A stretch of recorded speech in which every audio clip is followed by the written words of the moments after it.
Hey everybody, it's ScomletX and welcome back to some more Magic Arena. Today I'll be playing the Arena Open Day 1 for Dominaria United.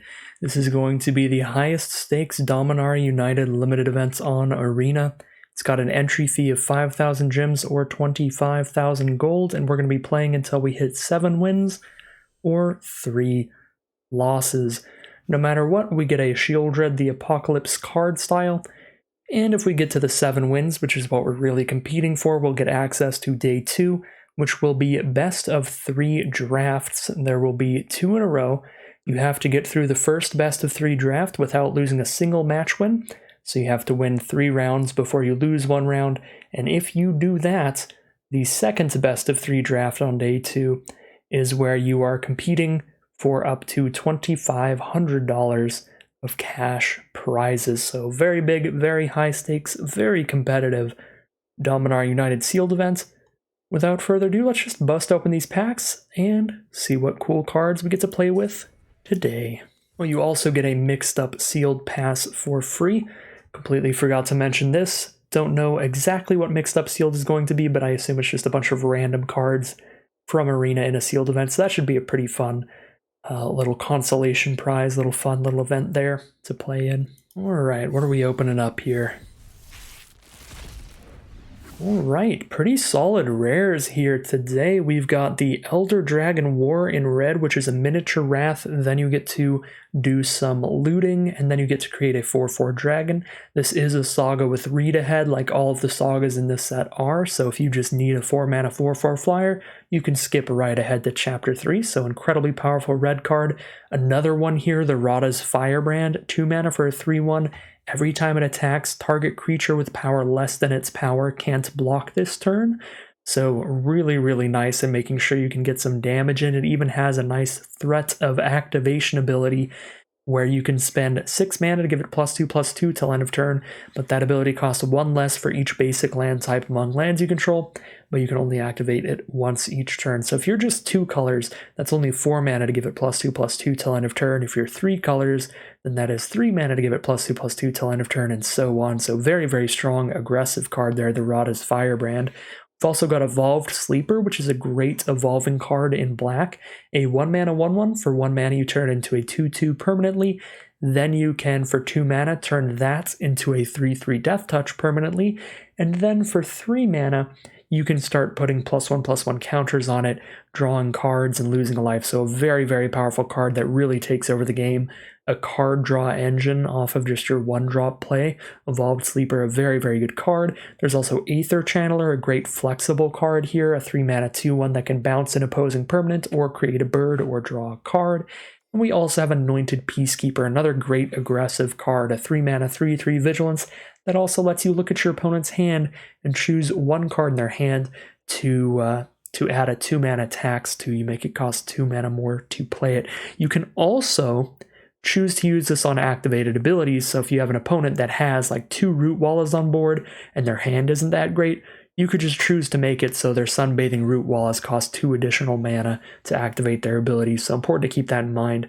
Very powerful, very flexible card, and all 5 of those rares are great. And then we've got 1 poop rare, Caves of Koilos. The common lands are just better than these in the format because of the amount of things that care about domain, like the Rada's Firebrand. So never going to be super happy to open up a rare dual land, but everything else here is pretty great. So really nice looking rares here. Hopefully they can lend themselves well to some kind of really aggressive strategy. And normally I am going to go look at the multicolored and the colorless and lands first. That's what I do pretty much every time. But I did want to mention I see Triple Destroy Evil in white, which is a very good, very efficient removal spell, and a Prayer of Binding, and a Citizen's Arrest. But let's stop looking at that now. Let's check out our duels. Wow. Okay, that is brutal. So your average sealed pool in this format is going to be around 4 or 5 dual lands, and if you can get like 7+, then you have a really free time going for some kind of green-based domain deck where you get to play every powerful card in your sealed pool. Today is not going to be one of those days. We have to pick probably a 2 or 3 color pair and just roll with that, because our dual lands are 1 Caves of Koilos and 1 Radiant Grove, which is really, really bad, really unlucky. on the mana in the sealed pool. That being said, we had several great aggressive cards, so we can try to make a good, powerful, just like 2-color aggro deck here, but that would be devastating if we wanted to do domain things and we wanted to be able to splash in everywhere that we opened. It's going to be pretty much impossible to do that, especially because our mana fixing at colorless is just 2 meteorites, which are very slow, not the most playable. So that's pretty unfortunate. When we look at our multicolored cards for anything that might lead us into any particular strategy, we have Wrath being probably the strongest of them. This card is just very, very powerful. In blue-white, allows you to draw additional cards as you're casting instants or sorceries without too much work, and then gives you a nice way to win the game by buffing your field every turn with that 5-mana sink later on. So Wrath is incredible. Second strongest here, probably something like Rada, good for a domain aggro deck, but as you can see with our sealed pool, that's pretty much unplayable here. Tori Davenant would be good if we go for like Boros aggro, which is a possibility with our powerful red rares. And then we have Najal for blue-red spells. Rona is pretty dang weak, and Aaron's only good if you have a lot of token production, so not the wildest uncommons. The best is definitely Wrath. We might actually play Tori, though, with our good red rares, but the biggest thing to consider here out of our multicolored, colorless, and lands is that we cannot do anything splashy whatsoever. So let's start looking at each color and stacking up, checking out what colors are the best here by their overall power level, and then picking the best colors out of those. Already leaning pretty heavily towards Boros here, because if you look at our white, we have a great combat trick of Take Up the Shield, which is incredible in aggressive decks. We have 3 Destroy Evil, which are great removal spells that are also flexible. We have got a Citizen's Arrest, another good combat trick of Join Forces, got 1 Captain's Call to go wide, a Prayer of Binding for an unconditional removal spell, and a Heroic Charge if our board state gets wide, a good way to finish off the game. And looking at our creatures, we get one of our best bomb rares, the Anointed Peacekeeper, along with a couple reinforcements, which are really good with that Heroic Charge, and then a couple filler creatures. 2 Herbalists and Faith Bonders are just fine, but when you've got some combat tricks like Take Up the Shield and Join Forces to back those up, white is looking pretty impressive here. Take a look at our blue now, and if our blue is particularly good, it is important to remember we had a Wrath Capation in here, so a blue-white deck could be an option. Not great on the creature front. I'm not in love with the Pixie Illusionists if you're not doing anything splashy. These are primarily just in here to be mana fixers, so I don't think those will make the cut most likely. Djinn of the Fountain's pretty slow, but in Sealed you can play a little bit slower, so I might keep it in for now. But I probably wouldn't play the Pixies, probably not the Founding the Third Path, or the Impede Momentum, and likely not the Combat Research either. In Sealed, everybody's going to play pretty much every piece of interaction that they can out of their Sealed pool, so every piece of removal that they open up. So getting 2 for 1 by trying to put this on a creature and having that creature just get blown up by removal is pretty devastating. So our blue is pretty empty. There's not a lot of great cards, but the great cards that are here are very great. Aether Channeler, Frostfist Strider, Tolarian Geyser, Impulse, and Essence Scatter are all excellent, and then Timely Interference and Soaring Drake are good filler, as is Djinn of the Fountain, so some very good blue cards, but not a lot of blue cards. Check out our black cards now. The biggest reason to be in black is that Evolved Sleeper, the great rare. Outside of that, there's an Extinguish the Light. There's a lot of filler that I'm not super happy to run, but nothing that I'd like immediately cut outside of maybe Shieldred's Restoration. We don't have a lot of token production, so it's unlikely Bone Splinters ends up being particularly good. And the Battlefly Swarms, I'm never a massive fan of these, so these would all probably end up getting cut. But yeah, then Battle Rage Blessings could be cut for better combat tricks. Shadow Prophecy if we're not in 3+ colors, which is pretty likely in our sealed pool that we're just like 2 colors. And then Atrocities are very filler if we don't have red in the pool. Goblins are pretty filler. A lot of filler in black, but we do get access to Phyrexian Rager, Extinguish the Light, and Evolved Sleeper as very good cards. And then Warhorse is like pretty good if we're black-white. Atrocities pretty good if we're black-red, pretty bad if we're not. So black's interesting, not incredible, but solid if we have other colors that want to join up with that kind of stuff. Looking at red here, it's primarily a bunch of filler. I'm not going to main deck Smash to Dusts. But we've got 1 okay trick. We've got the 1 very big bomb rare, the Elder Dragon War, as the biggest reason to be in red. We also have the Rada's Firebrand. It's actually two pretty powerful rares in red, so a couple big reasons to be in red. Outside of that, it's going to give us a lot of just filler creatures, couple Steel Crushers, 3 Kavu, and a Molten Monstrosity. So red's just a stack of filler creatures. If we need a color that has a lot of creatures and a couple high impact plays, that's what red is giving us with Elder Dragon War and Firebrand in it. I think that's what we would want our red to be with how our white looks, because our white has all the good non-creature cards, the good tricks and removal. So I do like the way Boros is looking, but I think I'm going to be taking a look at every combination of white, black, and red, and then probably looking at blue-white as well since we have that Wrath. Looking at our green here, it's not great. We have some good combat tricks, Colossal Growths and Gaia's Might, 1 removal spell of Bite Down, some mana fixing with Deathbloom Gardener, and some good creatures, Iconoclast, Magnagoth, Sentry, Sojourner. The biggest problem with our green here is just the lack of dual lands. The best thing that green can do in this format is domain stuff, and we can't do any domain stuff, so there's just not a big reason to be in green here, regardless of the fact that the cards themselves are actually pretty okay. They're not bad, but there's just no real big reason drawing us into the color. And actually Gaia's Might and Sojourner are pretty bad in this sealed pool.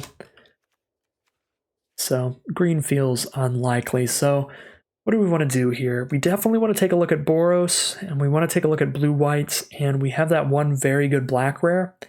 So we probably want to take a look at maybe Rakdos and Orzhov as well. So every combination of white, black, and red. We also want to look at white-blue. So I'm going to look at blue-white first, just because that's the first thing that comes up if you sort by color. This would be a 49 card deck. I would not play any of these colorless cards in this deck. Potential to play Caves of Koilos and try to splash in that one black rare. We have to have double black for it though, which is a hard splash when you don't have any dual lands. When you have a single Caves of Koilos and you have to hit double black for it to be powerful, I just don't think we can actually do that. I think our sealed pool's mana is just incredibly bad, and we just can't do anything about it, really.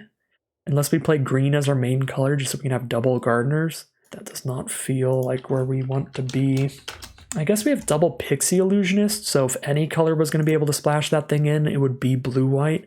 We'd have to run both of the Illusionists and the Caves of Koilos. And at that point, since I'm already splashing in double black, I throw an Extinguish the Light. Do some kind of Esper nonsense here to fit the Evolved Sleeper in. Yeah, our deck's going to get changed so much by throwing black in, because at that point, since we're trying to hit double black anyway, we might as well put in stuff like Phyrexian Rager. That I actually want to take a look at just blue-white for now, because it's going to be a very fundamentally different deck throwing some black in. So we have 49 cards right now, 14 of which are creatures and 18 are non-creatures. So we probably want to cut primarily non-creatures here, because cards like Wrath, Heroic Charge want us to have a pretty high creature count. If we cut any creatures, it's probably Illusionists if we're not cutting black.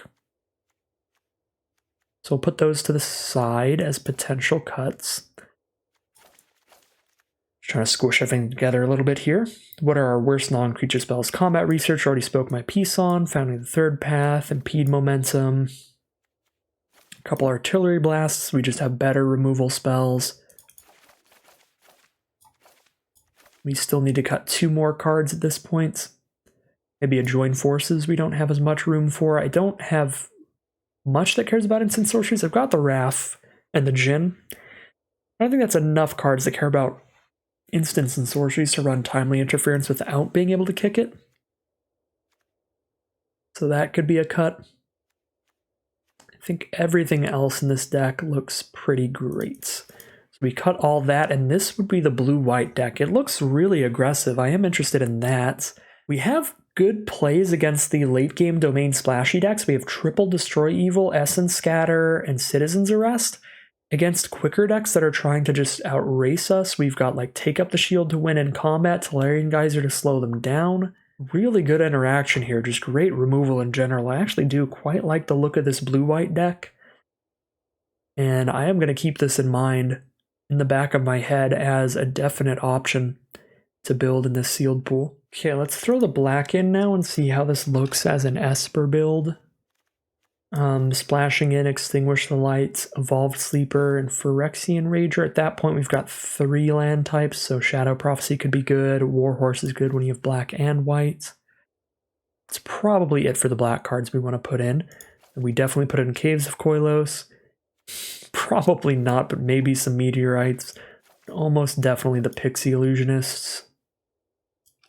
At this point, this would be back up to 49 cards because of all the additions we just added. Yeah, I'm probably cutting the Meteorites here. The Faith Bonders for the Illusionists. Then did have to make room for more non-creatures as well. Maybe we kind of drop the creature count a little bit here, the Heroic Charge plan a little bit. Get a little bit more on just individually powerful cards. Although we still have double reinforcements. Channeler can spit out another creature. Warhorse spits out another creature. Still kind of like the go wide strategy. Maybe Gin of the Fountain's a bit expensive. This mana seems pretty bad. It gives us stronger cards when we can throw in the Evolved Sleeper. Have the Double Illusionist. Double Illusionist also makes Shadow Prophecy stronger card draw than it normally is. Maybe we're like tapping out so much for creatures that we can't really hold up Scatter, but at the same time Scatter is so good in this format. It's hard to cut it. 14 creatures, 1 non-creature card that makes more. And it feels like I probably just get pretty low on creatures and cut like these 4. And then this would be kind of Esper, more controlling build. The reinforcements are definitely a lot worse in this deck. This deck is much less consistent, but it has more power, mainly from just Evolved Sleeper. Feel like I prefer just the blue-white build because of the consistency here. Yeah. I suppose this is an option as well, and I will keep that in mind. And this is not perfectly built. I would probably change it up a little more. We could go for the higher creature count, more tokeny based version of this deck, so we'll keep that in mind. But let's save the deck as is for now. Keep that in the back of our heads. All right, so that's blue, white, black. Let's take a look at white, red. Or actually, we've looked at blue, white, we've looked at blue, white, black. Let's look at white, black. Okay, well, I get to cut 12 cards here, and this is actually looking a little spicy here. Aaron to work alongside double reinforcements and Captain's Call. Those are some reasons to play in Aaron. More reasons than you usually get. We've got 17 creatures. Probably cut a little of those. These are kind of our most filler 6 cards, I would say. Atrocities are not great without the kicker. Those are also filler. That's a lot of options of what creatures to cut. Non-creatures, probably their Artillery Blasts first. Not in love with the Bone Splinters still. So we have 2 reinforcements and 1 Captain's Call. 1 Warhorse as well, I guess. But it just feels like with Extinguish the Light, triple Destroy Evil, take up the shield, double Battle Rage Blessing, Bone Splinter is just not necessary. So we can just not run it so that we never are in that awkward position where we don't have any tokens, but we need to Bone Splinter something. Instead, it's just like every removal spell in the deck is like, we don't just slam it down, kill something. Just in the interest of going wide for as cheap as possible, I think I actually play the Swarms over the 3-drop Menace card. Probably have to cut some amount of combat tricks here. I don't know, something like this. Evolved Sleeper is kind of our biggest late game win condition. We have 1 Graveyard Recursion card in our whole sealed pool, and it's the Sheoldred's Restoration, which is very, very slow. If I had like Urborg Reclamations, I'd definitely run them for the Evolved Sleeper, but don't know if I'd play the Sheoldred's Restoration. I feel like we don't have a lot of like bang here, like a lot of bang for our buck, a lot of ways to close out the game. We're just trying to like end the game quickly with a low creature curve.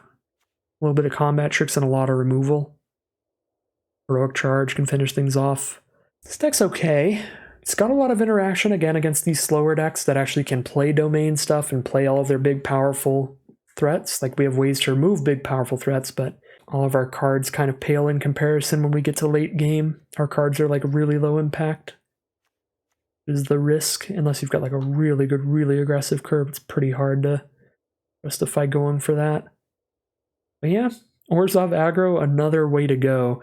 Tons of like pretty equally powerful options to go with the sealed pool, I would say. We are now on to the most exciting archetypes, in my opinion, for the sealed deck, which are going to be the ones with red in them, because they're going to allow us to play all but one of our rares pretty much, because we get to run both of our red rares and our one white rare, or both of our red rares and our one black rare.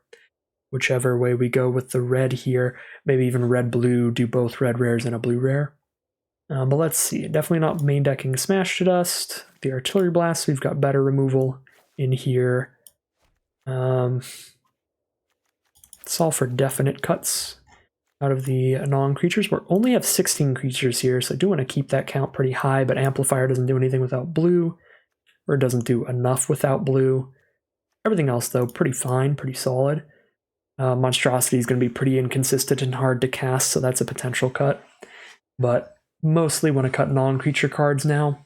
Really aggressive curve here, 1,000,000 2-drops. So this deck is like the coin flip deck here, where we want to just go 2-drop, 2-drop, 2-drop, and then if our opponent is one of these slow decks playing a bunch of tap lands, we just try to really punish them as quickly as possible, just end the game immediately. Whenever they put things in the way, we just slam down some combat tricks. Once they start playing their big endgame threats, we just start slamming down removal. Try to end the game pretty quickly here. I like the concept of this deck quite a bit, and we actually have a very aggressive curve for this one. Mountain of 2s and some very powerful, efficient 3-drops. Our curve can stop at 4 mana if I cut this Monstrosity. We could even cut some lands. We could do like cut Monstrosity, we Captain's Call and a land. Something like that. Then all of our 4-drops are just like win conditions, just end the game. This might be the deck I'm the most excited for here, the one that might just close games very, very quickly. And it still gives us all of our great removal spells in the sealed pool. Yeah, this is pretty spicy. I like this one a lot. This also gives us 2 of the strongest cards in the whole pool, the Elder Dragon War and the Firebrand. Actually, 3 of them. Elder Dragon War, Firebrand, and Peacekeeper. Checking out Rakdos here, red-black. It does look significantly worse. We have to cut like Shieldred's Restoration here, and then we have 16 lands already, so if I want to cut any more cards, I'm going to have to start playing a 17th into an 18th into a 19th land. And Bone Splinters looks really bad in this color pair, because we don't have any token production. Warhorse is bad in this color pair because we don't have the white mana, so we'd cut that, and we'd play 17 lands with this deck. We've got a Monstrosity that's pretty hard to cast because most of our creatures are pretty tiny. Do have an Extinguished Light, but I'm running a Shadow Prophecy as 3 mana, lose 2 life, draw 2, which is not ideal because it's never going to be bigger. Do have Atrocities, which can be pretty big as 4-drops, which is nice. The curve looks pretty sweet because we've got Atrocities on 4, but the Bone Splinters look pretty dang bad in here. And then for removal, we have 3 combat tricks, 2 Battle Rage Blessing, Furious Bellow, and then 1 Extinguish the Light. Not in love with this. I do like the creatures in general. I like how the curve is looking here, but the non-creature spells are pretty rough. Again, Bone Splinters without tokens, having to actually 2-for-1 yourself to kill something with Bone Splinters is pretty bad. The only other unconditional removal spells we have outside of the Bone Splinters are the 1 Extinguish the Light. Yeah, much bigger fan of red-white's non-creature spells, but I do like black-red's creature curve at least. So I'll add it to the list of decks I've taken a picture of here to look over later. Don't think this is what I'm going to end up playing, though. So I think the only decks where I would actually want to go 3-color in this sealed pool would have blue at the core, because I can actually use these Pixie Illusionists to help with that. Again, if I'm splashing black here, I'm splashing it for Evolved Sleeper, which means I'm splashing for a double black card, which is just incredibly hard to hit double black without at least like 6+ sources of the color in your deck. So it's an incredibly difficult splash to get black into the deck, which is why I haven't been looking at like Boros splash a little bit of black and stuff like that, because I just do not think it's going to work out mana wise, because the black cards we want to splash are double black cards. But every blue deck I look at, I'll look at blue as a main color, and then I'll also look at blue with a black splash, because blue is actually possible to do that. So we're gonna look at blue-red right now, but I'll take a peek at blue-red with the black splash as well. Maybe blue-black with the red splash. All right, this is another color pair that's looking pretty awkward, unfortunately. I do like the cards that are in here, but we have a small enough amount of blue and red cards that we're at 41 cards right now with 17 lands, which means I only get to cut one card, and it's like an Impede Momentum or a Founding the Third Path, which are like really unplayable. So if I try to cut that, I still have an Impede Momentum and a Combat Research in this deck, which I'm not a huge fan of. Timely Interference, though, since we are blue-red, is pretty exciting. But yeah, I'd ideally want to cut this Impede Momentum and Combat Research, but I don't want to go to like 18 lands to do that. So I guess those just stay in the deck. I mean, Combat Research on a Pixie Illusionist might not be terrible. But yeah, we're even running Pixie Illusionists without a third color. That's how much filler we have to toss in here to get to a playable number of cards in this deck. So I don't think that it's worth it, even though we do get Aether Channeler, which is like really strong, to go just blue-red here, because we have to run some very filler stuff. But yeah, we've got some strong stuff to go along with it. It's just some of these cards are far from ideal. Tossing a black splash into this deck now. We don't get the one dual land that we actually opened in this deck, unfortunately, because we don't have any white, so we don't get to actually use the Caves of Koilos to help hit the black splash. But we do actually get to play Balduvian Atrocities along with the splash here, which is cool. I actually get to play the kickers on that, which could be strong. So this would be 46 cards right now. Don't have a ton of cards that are super great to duplicate with Najal. Yeah, Najal, you want a lot of like powerful, like 2-mana or less instant sorceries. I don't have a lot of that. I've got like Tolarian Geyser at 3. Spend my whole turn to double Geyser. Double Extinguished Light's pretty strong, but that's kind of the one that's like really good. So Najal doesn't look super spicy. That might be a cut. Monstrosity as well. Not a ton of big creatures. Jin maybe as well. Definitely Impede Momentum at this point, and Combat Research. I think I'll just cut those immediately. 4 more cards to cut. Honestly, Amplifier doesn't seem incredible in here, even though we're blue-red, so we can kick it and bounce a thing that's not that great. We're not adding that much power to it that often. I just like consistent 2-mana 2/2s better than that in this deck. One of these Kavus.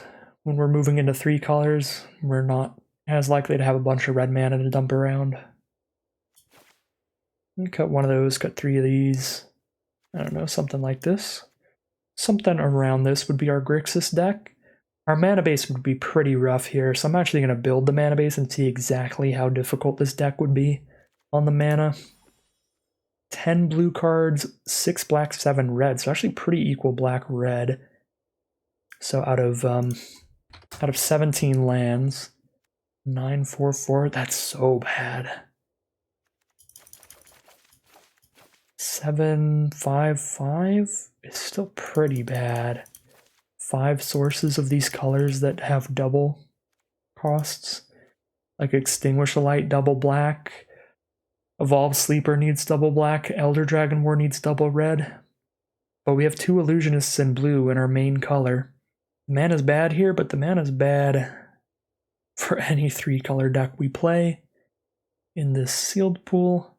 And the power is certainly here in this deck.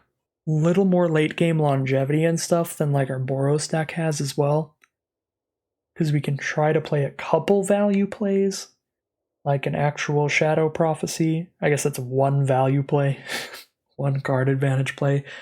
But the Rager and Double Atrocity are also potential card advantage plays. Evolved Sleeper. is definitely a card advantage play, and Aether Channeler is. Yeah, we have a little more late game reach than most of the decks that we've played here, but definitely a less consistent mana base than most of the decks we've played here, or we've built here. Another option for sure. And I don't know for certain, but I think I've looked over just about everything I want to look over now. I think it's about time we have to just pick what deck I prefer the most. I guess I didn't really look at blue-black as the core, but I don't think that's going to work out because, again, these black cards being the core of a deck are not phenomenal. Like blue-black try to splash the red. I think the best way blue-black-red works is just blue and then splash both black and red equally, like we ended up building here. So I don't think there's another Grixis build that's particularly different from this. Yeah, I mean, I think the vast majority of decks I've built here have a pretty... If I had to guess, have a pretty likely chance of doing well. Like, they all do well in different circumstances, but I think all of the decks we've built are pretty equally powerful. I don't think there's one really clear standout that's like way better or way worse than the other ones. I might go for this Grixis deck here. The more I look at it, the more I'm actually kind of interested. Sealed is a bit of a slower format, so it's kind of okay if your mana is more messy-wessy. We get Evolved Sleeper here. I mean, we get... The Boros deck gives us Anointed Peacekeeper, and that's just the most consistent mana base out of any deck we've built, and the most consistent deck. It's just jamming out 2-drops every game no matter what. It also has better interaction than this deck, even though this deck is in 3 colors. Alright, like this deck for interaction, we have Extinguish the Light, Geyser, Scatter, and 1 combat trick. The Boros deck for interaction has triple Destroy Evil, a Citizen's Arrest, and it's still got combat tricks. It's also got Furious Bellow and Take Up the Shield. Yeah, I mean, I'm talking myself into the Boros deck here. It has, even when you count like all the 3-color decks, it just has the best non-creature cards, and it just has a consistent aggro curve of creatures. It has very little when it comes to late game plays, but we'll have to get a little coin flippy with it and just try to be the aggro every game. Just hope that Arena puts us on the play every matchup. I think I'm going to go with the Boros deck. Let's take another look at that here real quick. But I think I'm actually going to go with that. You know what I didn't try to do that I might actually do here? How about blue-red splash white? Then we can fit every rare except Evolved Sleeper into the deck. And all of our powerful white cards, except for Citizen's Arrest, only cost a single white mana, so they're way easier to splash. And that would give us all the interaction. So yeah, the one thing I haven't checked, let's check out blue, red, white. We could even splash in Raph into that deck. And Tori. A lot easier cards to splash in. Okay, I've got 60 cards in here. Let's just go for the immediate cuts like the Smash to Dust, Impede Momentum, Founding the Third Path, Artillery Blasts, Combat Research, Join Forces, Citizen's Arrest because double white, Heroic Charge because double white, Captain's Call because we have just better creatures to play, probably Meteorites. If white is just going to be a splash, we'd probably take out Faith Bonders, Reinforcements, Herbalists, just keep Peacekeeper, Wrath, Tori, Destroy Evils mainly. 3 cuts to go. Any particularly terrible creatures that we're running? Monstrosity is hard to jam out. Amplifier is not the greatest. Triple Kavu's a little bit awkward. It's 18 creatures and 13 non-creatures right now. Maybe no Take Up the Shield. We want all our white cards to be very good late game, because we can just make it so we can wait on the white cards, so we can run as few planes as possible. Yeah, I mean, our strong red cards are double red like Elder Dragon War and Tori, or they're 2-drops like Rada's Firebrand, so mana-wise it's easier to have red as a core color than white. So while we looked at blue-white with Raph, we didn't actually look at blue-red splash the white here, which is pretty interesting to me. Maybe even just for removal. Right, like Raph is better the earlier you cast it, so Maybe we cut the Wrath here. Same with Peacekeeper, better the earlier you cast it. Actually, I have to cut a lot more cards. This is 12 lands right now. For some reason. Let's get some planes in here. Okay, so this is all the lands we need. We need to cut 8 cards out of this deck. Kind of have to give up on the aggro dreams going Jeskai though, but the strongest things that these colors are doing are the aggressive things. Right, like Steel Crusher feels so filler that we want to cut it, but then we just don't really have a curve. So yeah, we have access to a lot of our strongest cards, but we're playing them pretty slowly to where we kind of just get demolished by sealed pools that have opened better late game stuff, because we just don't really have good late game stuff. Like sealed pools with a Tachova in them, or a Bortuk in them, or a Maro, stuff like that. Kind of comes out hard. Like, I guess, like, we can destroy evil stuff like Maro, but like Tachova's still going to do disgusting things. Bortuk's doing disgusting things, even if we immediately kill Bortuk, they're getting good value off it. Got the 1 scatter, I guess. Could be a good blue-red splash white late game build in here that would look something somewhat like this, but I think our best chance, our best bet is going to be that deck I've been talking about a lot, which is that Boros deck. Because again, I just don't think our late game in this sealed pool in general competes with an average sealed pool's late game spells. So I kind of want to just try to close the game out as quickly as possible. And I still have access to all of my strongest pieces of interaction in Boros, along with multiple of my good rares of Firebrand, Elder Dragon War, and Anointed Peacekeeper.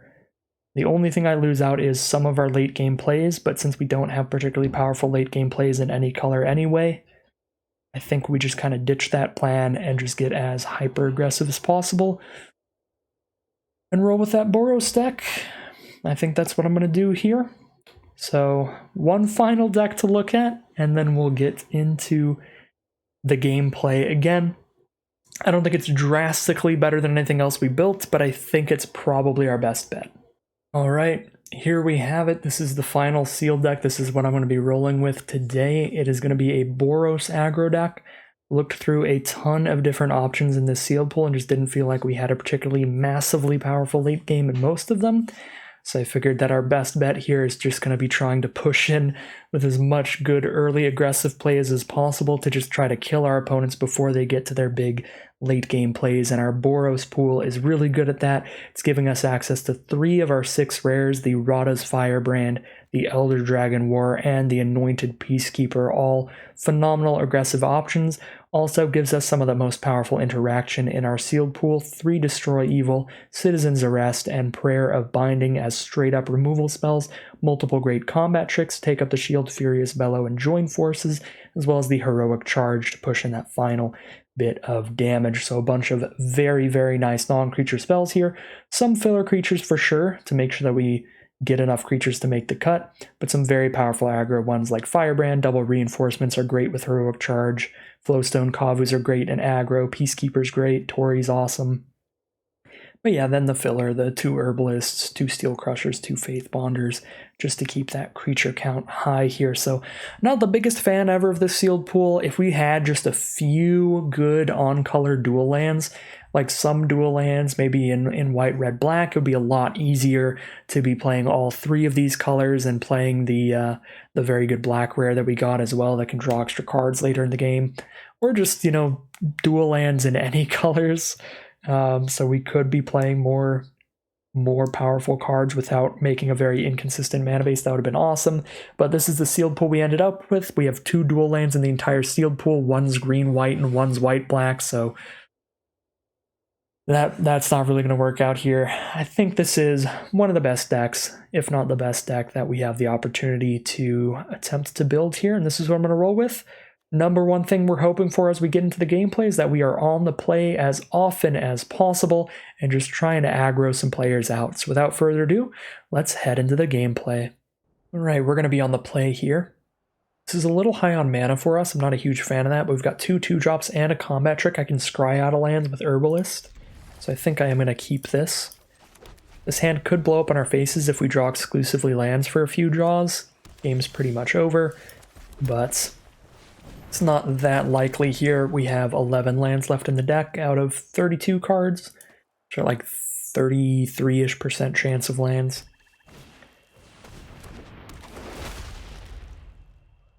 So odds are pretty good. We draw a couple non-lands before we hit more lands here.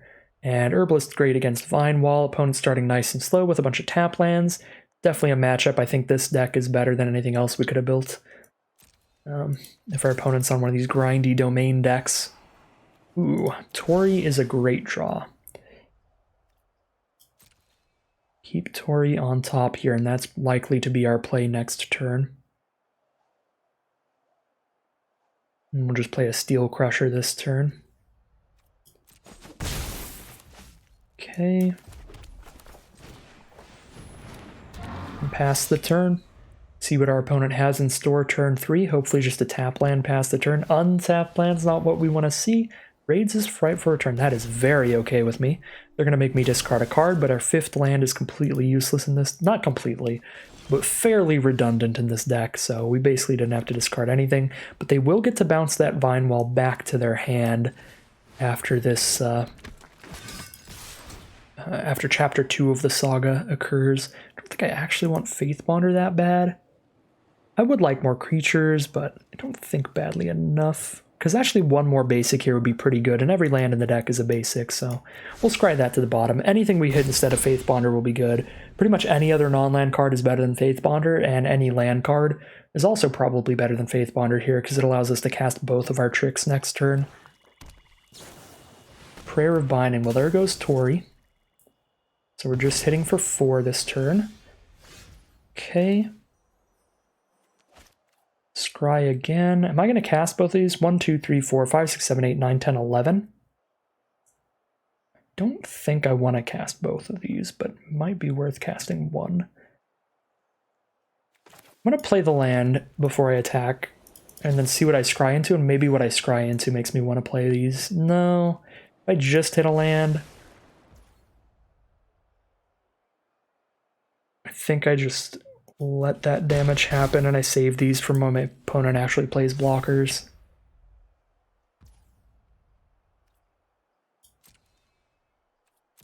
Let our opponent draw a card here. They're already by far winning the card advantage. So we need to just keep all the pressure we can on board. Magnagoth Sentry, alright. Great interaction against that. We've drawn into the Destroy Evil to use on the Prayer of Binding. I think that's better than just blowing up the Sentry here. So I think the plan is to Furious Bellow to beat the Sentry and Destroy Evil to get our Tori back during their end step. Let's scry 1, get a Resolute Reinforcements. Actually pretty good with a Tori. But I won't have the mana to cast that.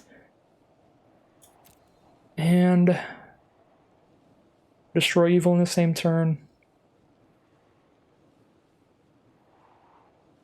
Still feels pretty good. It lets us go wide for the last bits of damage, potentially.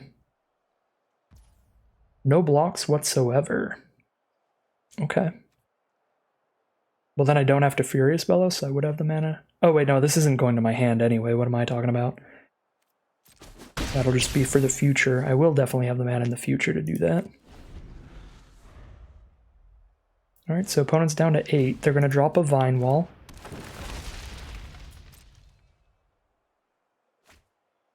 Pick up a Karplusan Forest. Play the Forest. Pass turn. Let's attempt to get our Tori back. 4 mana up here, they can definitely have a removal spell, like an Extinguish the Light or something they might cast. They're not going to cast it yet, at the very least. Send in the squad. Okay, they're going to cast it now, and it's going to be Bite Down, which we can use a Join Forces to make it not work, but then we don't untap. Still definitely worth it. If they have an additional bite down or something, that can be bad for us, but I don't have anything I can blow up Sentry with anyway. So we're going to do +2/+2 on Tori, and then I guess the other target doesn't really matter, but we definitely target another creature. Probably Herbalist, I guess.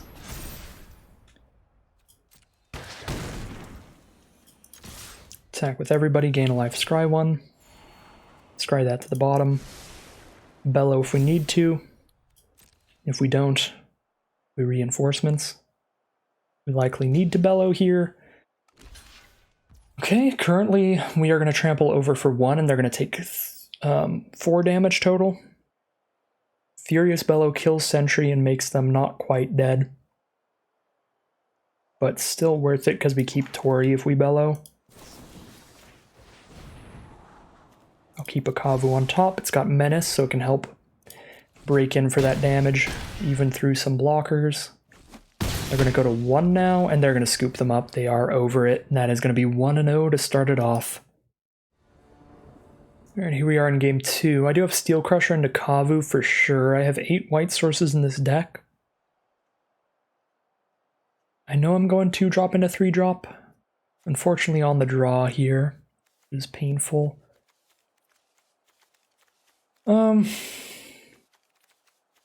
Yeah, I mean, I don't know if I'm going to hit a white source, but these white cards aren't drastically powerful anyway. So where even if I had a white source, I'd probably still play the red cards on turn 2 and 3 regardless. I think I keep this. I'm going to immediately hit the white source, so paid off. The Raven Man is the first play from our opponent. Well, if the Raven Man is going to be their first play, I'm just going to hold up Resolute Reinforcements.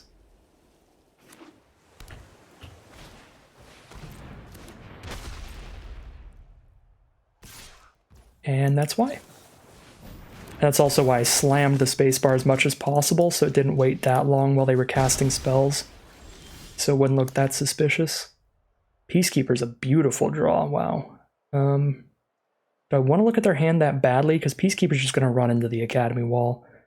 Like, I could play Kavu that gets around the wall, but then I'm not taxing something. It's probably best to look at their hand and make sure they're not casting anything super good. Oh wow, it's Braids and a bunch of lands. Braids it is. So Braids now costs them 5 mana, which means all they're doing is playing some lands for now, unless they top deck into some more plays. Alright, they played the Aquifer, and they did immediately top deck into Knight of Dusk's Shadow. Okay. That means I can't attack in this turn, which is not ideal. Play the Flowstone Kavu, and I can actually get attacks in.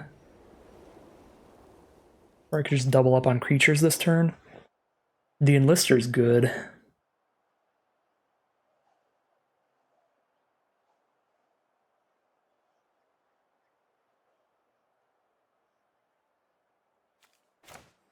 Yeah, let's be mana efficient here and just double up on our creatures.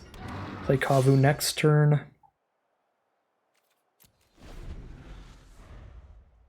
So Braids isn't really going to do anything here, because Braids lets them sacrifice a permanent, and then they get to draw a card if I don't sacrifice a permanent of the same type, so they probably just start sacking lands here, but I'm pretty okay with that.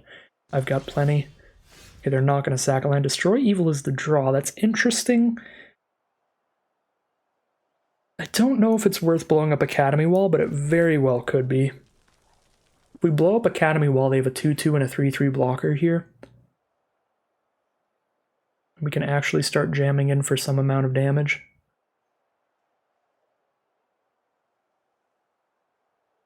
Yeah, I mean, it isn't the safest play I've ever made, but I think I want to just make sure I'm getting damage in. Send that in. And then I think I'd rather have the Steel Crusher die than the Faith Bonder right now.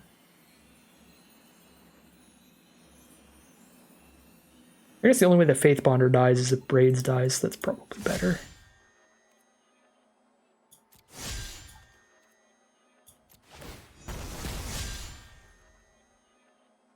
they trade into Braids or they take 6, and I have these Vigilant blockers still up. So they take 6, and here's the Flowstone Kavu.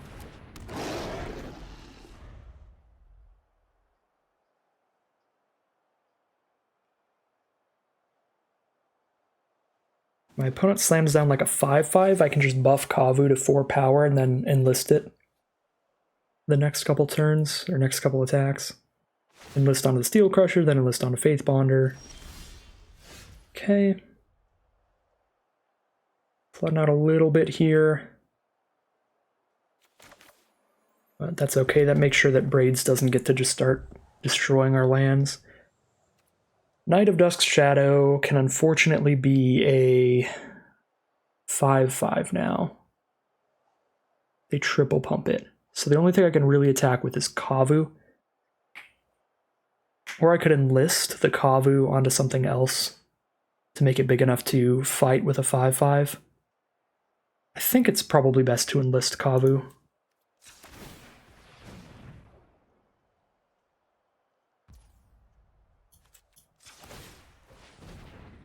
If they have a tribute to Urborg, this is bad, I guess.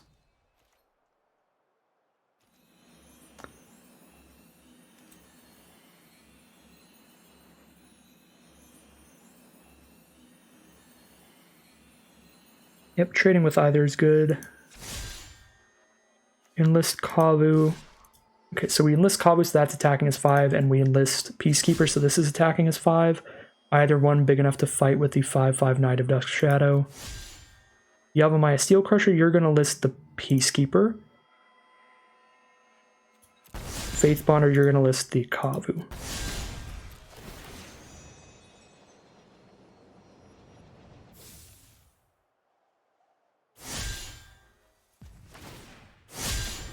Okay. Likely seeing the Knight of Dusk's Shadow trade in. Is going to trade into the Faith Bonder, and Braids is going to trade into Steel Crusher. This makes me a little worried they have some kind of trick here. Or that they have Graveyard Recursion to cast. They have neither. Obviously this is good for us. Then we get to attack in on an empty board unless they top deck. Alright. Looks like maybe they have neither. Now we have a Join Forces to hold up, which is excellent.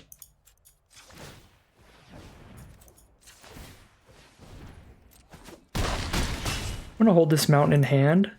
Blue-black has access to Phyrexian Espionage, which, if kicked, allows my opponent to draw 2 and forces me to discard 1. So that way I can't be in a position where I have to discard my combat trick, because I'm always going to be holding this combat trick until it's necessary to either find lethal or save a creature. So I'm going to hold 1 land at all times, at least. This is already lethal on board. We'll just see if they've got anything. Nope, they're going to scoop them up. And that's going to be 2-0 to start it off. Alright, here we are on the play this time. Turn 2 Herbalist to help scry into lands. And plenty of very powerful cards if we do hit those lands. We have immediately hit the 3rd land, so all we need to do is hit 1 more land here to curve out very well. Opponent is on blue-black again. They're going to start with a Phyrexian Vivisector. Jam in the Herbalist and scry 1. That is a land, I'll keep that. I'll just let this trade happen if they want. They do not want the trade. Can Kavu here? I could also just hold up Reinforcements or Destroy Evil, which is a little stronger with Tori, but I'm just going to be mana efficient here and play the 3-drop. It's also better at attacking into Vivisector. Obviously the 1/1s won't be attacking at all next turn. Okay, next turn I can attack with both, holding up the ability to take up the shield. And then I just drop Tori post-combat. Another creature is solid here. I believe I do take that. I'll keep that. Alright, 1-for-1 trade on Ragers, fine by me. We'll just drop the Tori. And pass the turn. Hope they don't just slam down removal.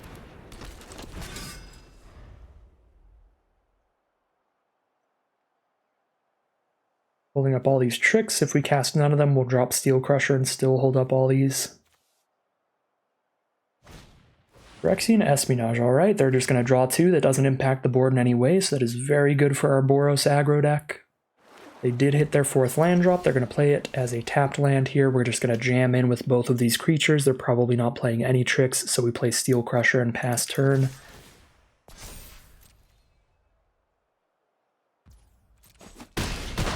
They are down to 9. Here's a Steel Crusher. We pass the turn. If we have to take up the shield, we will, and if we don't, we'll play a Reinforcements, which makes it pretty likely we can find lethal on the next attack.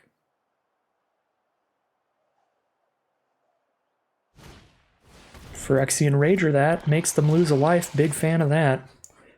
A lot of these games are going to be ending with opponents with a lot of cards in hand and us just trying to kill them before they cast too many things. We are not the kind of deck that is going to out-card advantage our opponent. We're just trying to outrace them. Okay, well there you have it. Cast any removal or anything yet. I am putting shields down a little for reinforcements, but the only 2-mana removal I can kill Tori right now is Lightning Strike, so we're going to hope that they don't have exactly Lightning Strike. They do not. This should be phenomenal as an attack now.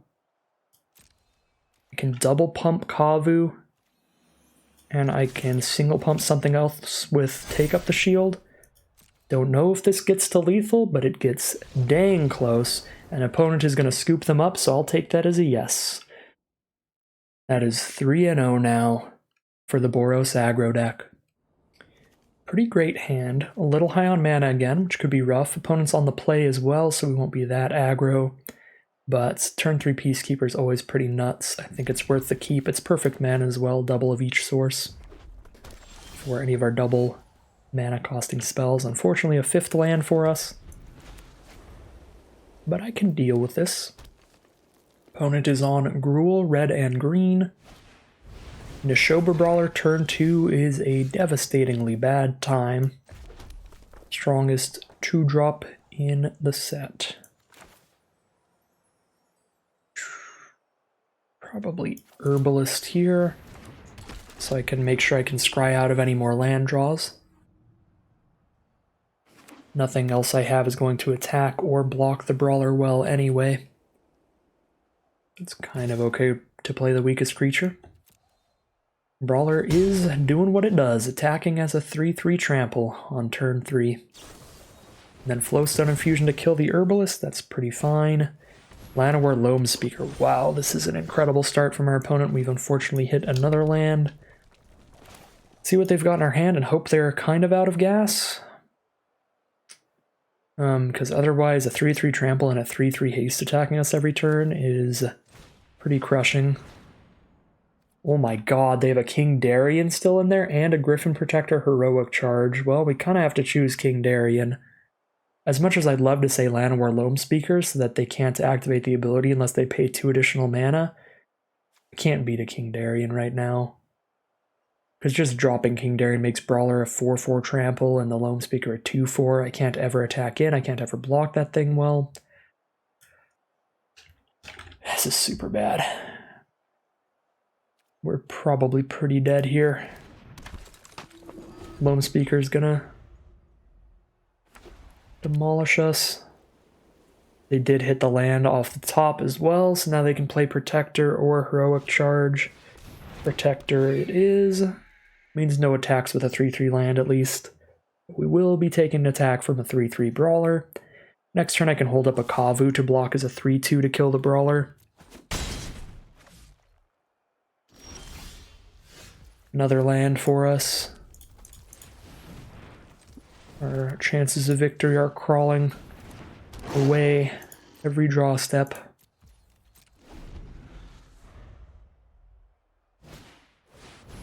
Another Griffin Protector off the top. We've got nothing to deal with the flyers here.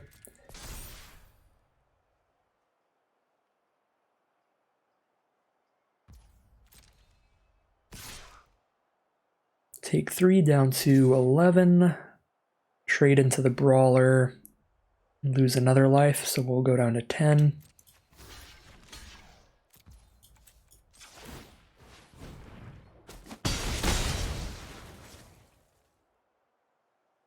They do have the mana to play King Darien next turn, because of the Loam Speaker's ability to add a mana of any color. And if I attack with Peacekeeper to try to get the Loam Speaker killed off a double block, then Peacekeeper's dead anyway, so they can just cast King Darien straight up. I mean, we're probably just dead to Heroic Charge next turn. 1, 2, 3, 4, 5, 6, 7, 8 damage in the sky. If they don't play a creature, no, we're pretty dead.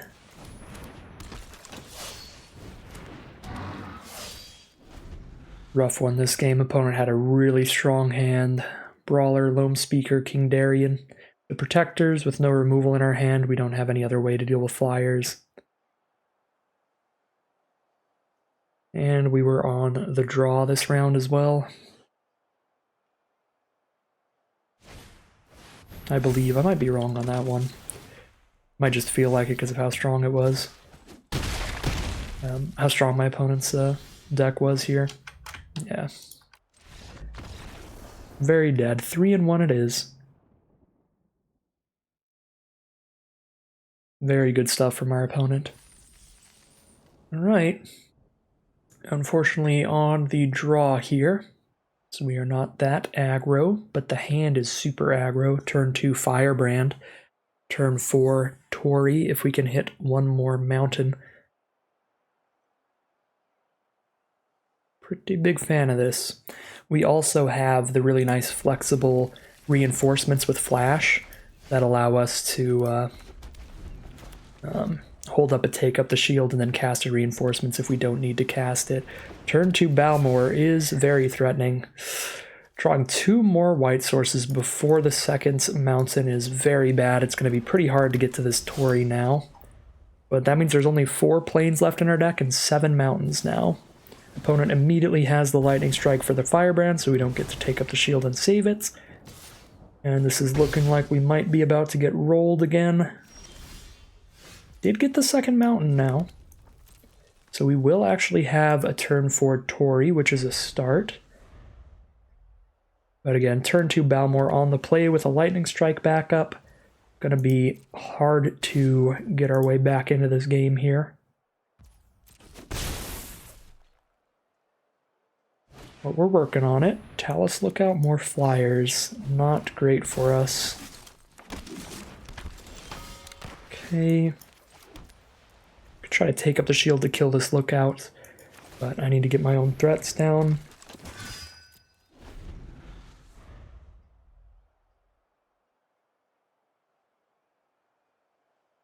Next turn I have the mana to play Kavu and take up the shield, which is nice. Miria's Outrider for 3. Pretty brutal here. Now we're down to 10 life, and it's going to be really hard to attack into that. They can kill one of our small creatures really easily. The Torii, we can take up the shield, but I mean, it's the best we've got here is just send everybody in.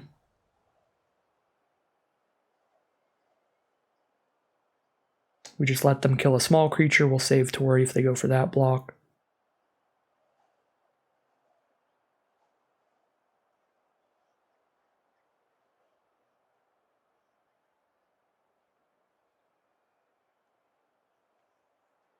Their whole board gets trample if they cast an instant or sorcery, so they probably just kill us next turn.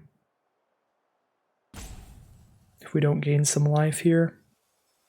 I'm really crossing my fingers that they block Torii here, because if they block a token, the fact that take up the shield won't kill the Outrider means I feel like it's almost definitely best to just not do it. But this makes me feel much safer, because now I get to kill the Outrider and gain 4, and I know this is a good play. Yeah. Feel really good about that block from our opponents. I was pretty scared with how long they were thinking. They were definitely thinking about how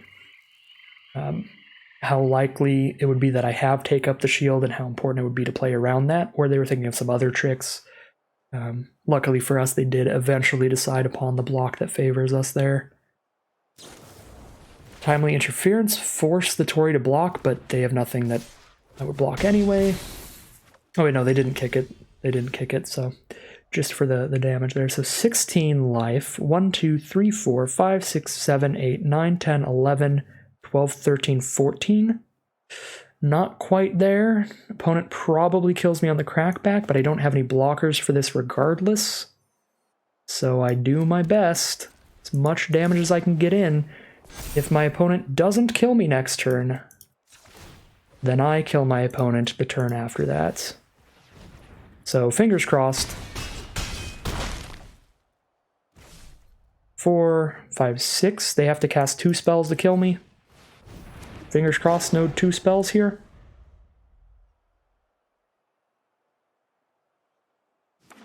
Land, 2 cards left in hand. No 2 spells, very close one there.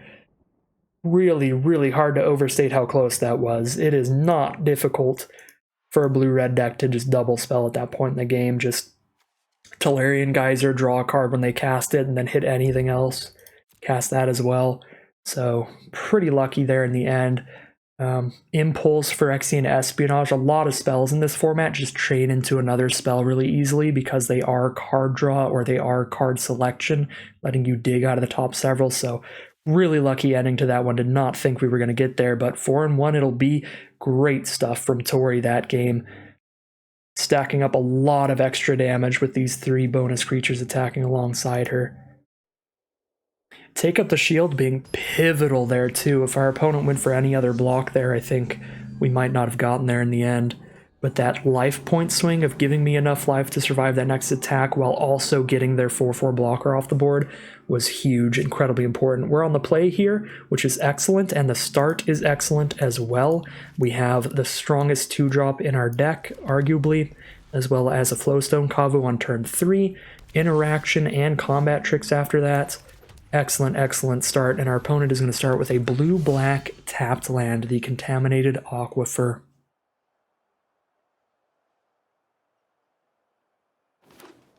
Alright, Forest here into Nashoba Brawler. Target creature, defending player controls with power less than Radha's can't block it. So if they want to trade, they can go for the trade, and then I'll Furious Bellow. I'd prefer that to not happen. But I guess I'll Furious Bellow here and scry 1.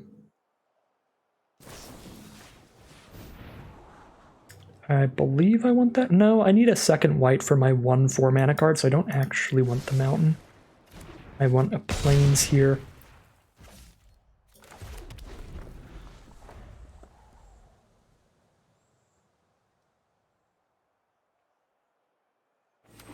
Alright, Crystal Grotto, our opponent gets to scry 1, and that can help filter a mana into one of any color.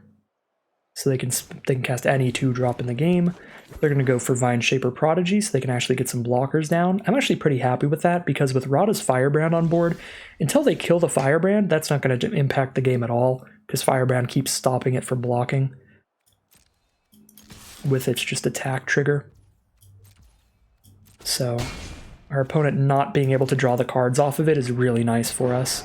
Just choosing to play it out as a blocker here, pretty good for us when it's not going to block very well for now. Hold all of the mana up, definitely holding up some kind of removal and stuff. We get to hold up Join Forces and Heroic Charge to maybe try to ruin that. And if we don't need to do anything, we can just Elder Dragon War and get a 4/4 flyer post-combat. It's a little strange. Maybe they're holding up counterspells here? Okay, it is Extinguish the Lights. I cannot stop Extinguish the Light from happening. So we'll just Elder Dragon War, I think. And that makes it so actually 2 damage to each creature and opponent is valuable. So I might play the slow version of Elder Dragon War, weirdly enough. Because then I get their 1 creature on board killed and I lose nothing. And then I could filter through some cards if I want to. And maybe it's better to just play as aggressively as possible and just get a 4/4 flyer here, but I'll still get one eventually. And for now, we kill their 1 blocker. I think I will trade off this. Well, if I trade this Faithbonder for something, then if I hit a Plains, I don't get to destroy evil and cast Faithbonder. I guess that's relatively unlikely. I'd probably get rid of Heroic Charge. My board state's not going to be that wide anytime soon. So Heroic Charge, Faithbonder for other cards seems fine. And we're Destroy Eviling the Baloth this turn. Yeah, this seems fine. Double Kavu, alright. Well, if I had 1 more land, that'd be beautiful. I might still just play one here and still have the Destroy Evil for later. Although then if my opponent has like bite down style removal, it would be nice to hold it up.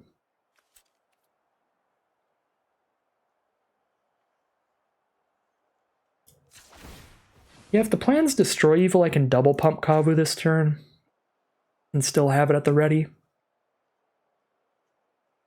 I think that's worth it. Again, it could be good to play another Kavu, but I'm very likely to want to Destroy Evil something in their end step anyway, and this way I get to play around fight spells where they try to use Baloth to kill my Kavu. And then I can just be like, nope, that just doesn't work.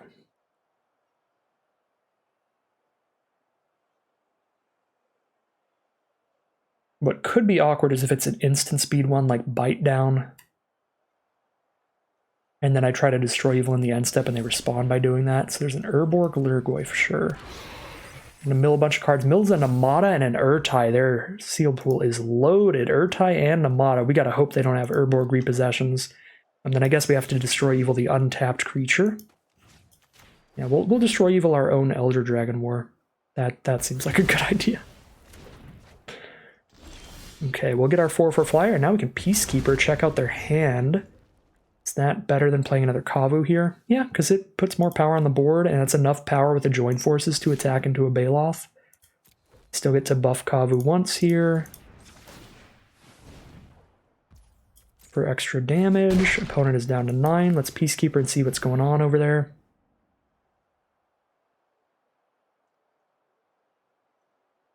They don't have the mana for an Essence Scatter because they don't have an untapped blue source. They are going to cut down the Kavu. So they've got one card left in hand, Urborg Repossession. God dang it, that is the one card I hope they would not have. Incredible card in the sealed format. Yeah, that's going to be devastating here. That's going to pick up a Namada and an Urtai.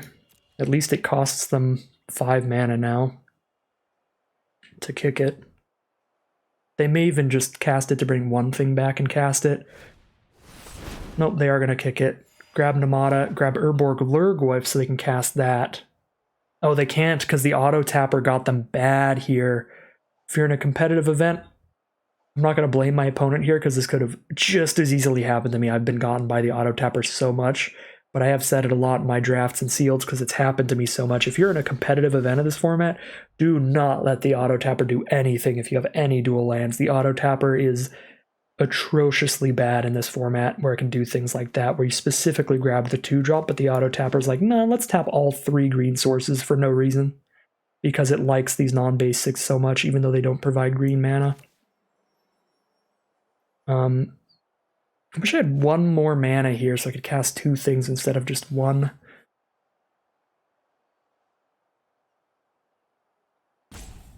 I probably just attack with the flyer and play a Kavu and try to join forces for lethal next turn.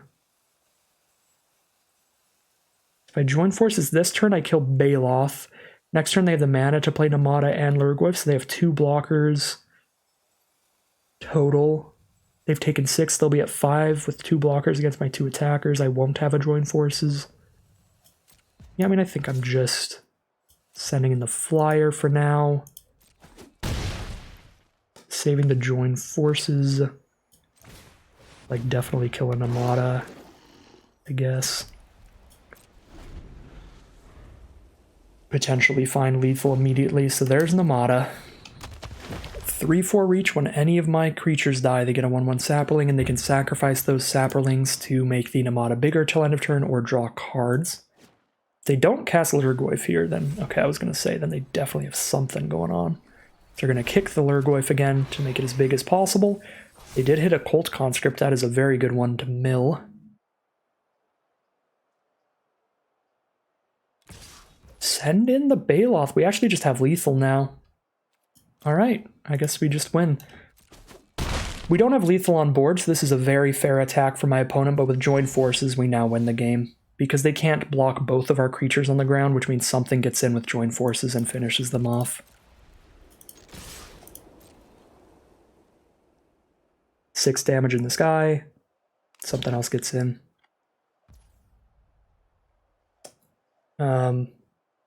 That's just dead on board.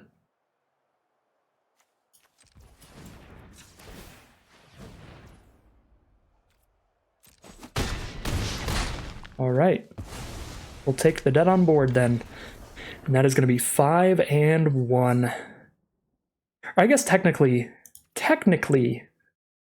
it wasn't guaranteed lethal, because they could use Namada to block the dragon and then Lurgoyf to block the 3/3. And then Kavu, we could go... Oh, it would be. It's guaranteed lethal, because if Kavu breaks through and it's the only thing that breaks through, they're at 7 against a 2-power Kavu, but then I can join forces on the Kavu and probably the 3/3, because the 3/3 was going to die to Lurgoyf. Anyways, it wouldn't matter. We just mainly do it on Kavu, so Kavu becomes a 4-power, 5 toughness creature, and then we can triple buff it without it dying off of all the red mana, and that'd be 7 damage alone, so it was guaranteed lethal regardless of how they blocked. So 5 and 1 it is. Really nice stuff there. That deck from our opponent was terrifying, and that's exactly what I was kind of thinking of when I wanted to go with this sort of deck. I think most of our more mid-range and slower decks that have our better late-game plays were just never beating that deck in a long game when they had Graveyard Recursion and Self-Mill to grab cards like Namada and Urtai. That would be a really, really bad matchup if we weren't just trying to close the game as quickly as possible with an aggro deck like this. So very happy with how this deck has worked out. No matter what happens from now on, we're at least getting 1,000 gems back, and we're getting a very positive win rate here at 5 and 1. So 5 and 3 at worst, but only 2 wins away from a potential day 2. Here we are now in game 7. Pretty happy to keep this hand. A little unhappy that we are on the draw, but we've had about 50-50 on the play and on the draw today, I think, which is expected. So opponent is on the play here. But yeah, plenty of 2-drops, nice piece of removal, great scrying going on early on. Make sure we don't hit any more lands when we don't need them. Definite keep for us. The only thing we really need to know that we can do anything we draw into is another mountain. So opponent did keep as well. And they are going to be in the lead here, getting things slammed out as quickly as possible since they are on the play. Alright, 2 tapped lands will start things off a little slow, but not as slow as it would have been on the draw. See what else they've got coming on. They've got 3 mana untapped for a potential 3-drop here. They are just going to tribute the Herbalist, get that out of the way. They are definitely playing the long game if they are just tossing removal at little Herbalists. So we'll drop a Kavu here, hope that this one sticks around potentially. We've drawn pretty well. We have a Destroy Evil to kill a late game threat and a Furious Bellow if they play a blocker that's too big for us. They are playing a Namada. We are going to destroy that evil immediately, especially since we have a second copy. I would rather Prayer of Binding it to exile it, but because we don't have the 4th mana for Prayer of Binding, I'm just going to destroy it. And the reason I would much rather Prayer of Binding is because they are green-black, which has tons of Graveyard Recursion, potentially in the format. But Namada is a kill-on-sight threat. Because if they play Namada next turn, they just go like Extinguish the Light, get a Sapperling out of it, and kill my Kavu in the process, get a lot of good value there. So we just always kill that immediately. Citizen's Arrest, another great way to kill a Namata, if they do recur it from the grave. Get in there for 3, drop the Herbalist and pass. Really love our draws here. A lot of decks would be really unhappy to not be hitting the 4th land right now, but our deck is perfectly happy to draw more non-creature spells, more removal spells as well. Citizen's Rest is a little risky if they have like a Broken Wings or something. And I suppose if I destroy Evil, then I get to buff Kavu this turn. But Citizen's Arrest plays better if they have Urborg Repossession, because if they have Urborg Repossession, they could then kick it and get back Namada and the 5/4. Although if they do kick it, they'd have 6 mana maximum, so they'd only have 3 mana up, which isn't enough to play Elfheimworm or Namada. So actually, I think I destroy Evil here, and then save the Citizen's Arrest, because it kills more targets. And we get an extra damage this turn. And we're trying to scry into a land now, get that 4th mana, so get out of here, Faith Bonder. And hit for 5, they're down to 7. And I could have just went for Bellow instead. That actually might have been better. That was probably wrong. I completely forgot about Furious Bellow. I was so stuck on all the good removal that we had. But yeah, that's probably just trying to get Furious Bellow to kill it with Herbalist, and if they didn't block, then we don't need to kill it anyway. Now I can Furious Bellow and play Steel Crusher, so that's just like almost definitely the right thing to do. Could even try to Furious Bellow for lethal. Unless they definitely have nothing, I don't think I'm going to do that.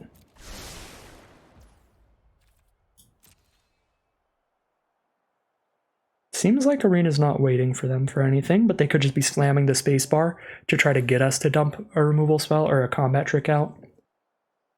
I feel like I have to just attempt the Furious Bellow for lethal here. Okay, well it's not lethal anymore because I can only buff Kavu once and then give it +3/+0. That's 6 damage, not 7. Do I Furious Bellow Vivisector? Yeah, I think I do. I get to scry 1 again, and then I get to drop a Steel Crusher. Join Forces? That's a perfectly reasonable card when we have 3 creatures out next turn. And our opponent is going to be at 5 life. Join Forces should be pretty great. When it does get to scry 1, they're going to scry to the bottom. We're going to take 2, and we're going to play a Steel Crusher with opponent at 5 life. And they're just going to scoop them up. We're 6-1, very close to greatness here with this Boros aggro deck. Doing everything we wanted it to do, just punishing the slower, grindier kind of decks that you tend to see all over Sealed, especially in this format. Great record no matter what happens now. We're getting half of our gyms back. And we're getting a 6-win run in this competitive event. Very happy with how this deck has performed. This is way better than I thought we were doing after I saw the mana base and the sealed pool, but yeah, just a lot of on-color good aggressive cards, a few good rares in here. It's working out well for us, and we'll see if we can get one final victory in these next couple games. Here we are in round 8. We are 6-1, heading into what could be our final boss. We have multiple creatures to play on 2 and a combat trick on 3. This is very borderline. It's close to too many lands to where I'd want to mulligan this, but I think I'm going to keep this one and hope that this Herbalist can scry us out of any potential flood. A little scared here, but I am going to keep. Opponent is on the play, so we're going to be slower here on the draw again. Okay, opponent mulls to 6 and keeps that. There we go. Excellent draw. Rada's Firebrand here. Honestly, any non-lands are just great draws. And Flowstone Kavu, let's go. Let's curve this out here. Play around cheap removal and play Herbalist first, and it also lets me scry and make sure I don't flood out here. I feel like I don't. I feel like I just run out Firebrand, and that will give my opponent as small of an amount of time as possible to draw into cheap removal, because it really puts the pressure on it, even just stops any creatures they play to try to block. Unfortunately, Scavenger is big enough to block, and Join Forces isn't big enough to win that combat, so that sort of ruins that plan. Yeah, if they played anything with 2 power or less, that would have been perfect. Trading into Scavenger is not horrible. But I might just play Kavu and pass now. Yeah, I like Kavu and pass. If my opponent has any other creatures that they want to play here that are 2 or less power, then just keeping Firebrand on board is going to make sure that we shut off a blocker on a later turn, like this turn. We can make it so Dragon Whelp can't block, which means Kavu gets in with free reign. But then again, Firebrand trades into Scavenger. I can buff it for its own ability. I could buff it to its own ability and stop Scavenger from blocking here, but then I'm not playing any creatures. If I had another white source, I'd love to just slam down all these creatures. But without, I might like double buff Kavu. That's a 4/1 sending in. We can kill Scavenger with Kavu, or we can kill Whelp. This feels pretty good. And then I can play an Herbalist or Reinforcements and have a Join Forces later. I can also kill both off of Join Forces and then +1 the Kavu. But then Kavu dies as well. Right, it'll be a 4/5. And then I buff it 1 time. Could be worth it. I'm pretty sure Kavu attacks are good.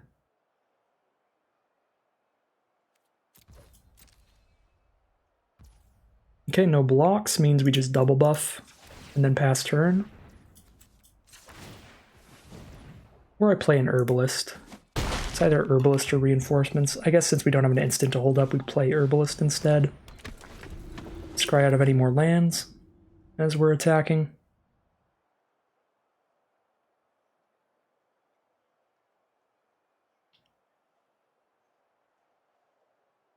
Opponent's got some very good domain going on. They have every color. So they can cast almost anything in the set that costs 4 mana or less.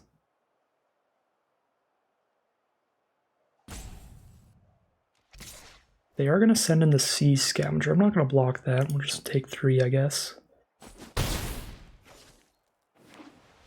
Might be a Wrath. It's going to be Rith, Liberated Primeval. Yikes, that is an incredibly powerful card. At the beginning of their end step, if a creature that we controlled was dealt excess damage, they get to create a 4/4 red dragon with Ward 2 as long as Rith is out, and Rith itself has Ward 2.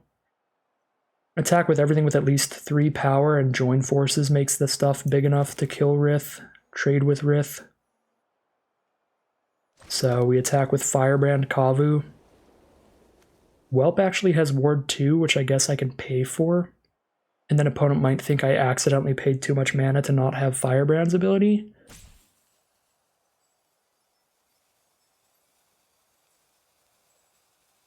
How bad is it if they block with Whelp? I guess it's not that bad. Yeah, sending these two will target Whelp. Then I guess I just resolve that.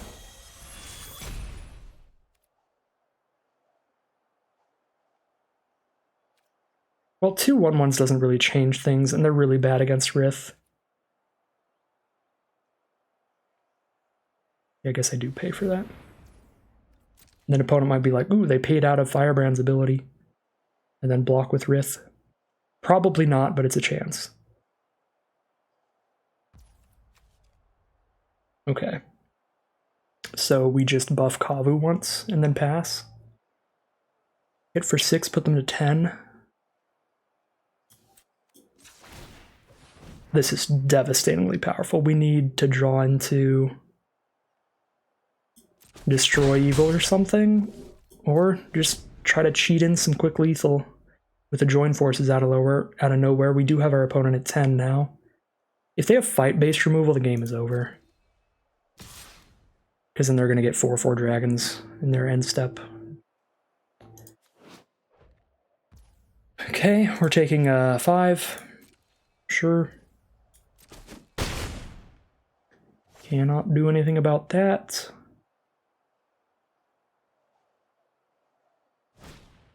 Nishoba Brawler as a 5/3, that's bad. That is bad and a half.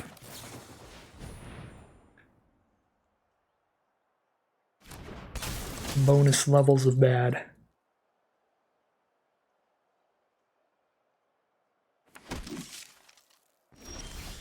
Prayer of Binding can get rid of that Rith. How do we attack here? If Rith is dealt with, how do we attack here? We honestly maybe just don't this turn. We might just deal with Rith and pass. If our opponent has their own Destroy Evil, that'll be absolutely devastating, because then they just get Rith back at instant speed. They're at 10 life. Is there some way to find lethal? Prayer of Binding for 4 mana gets rid of Brawler. They have 2 blockers up.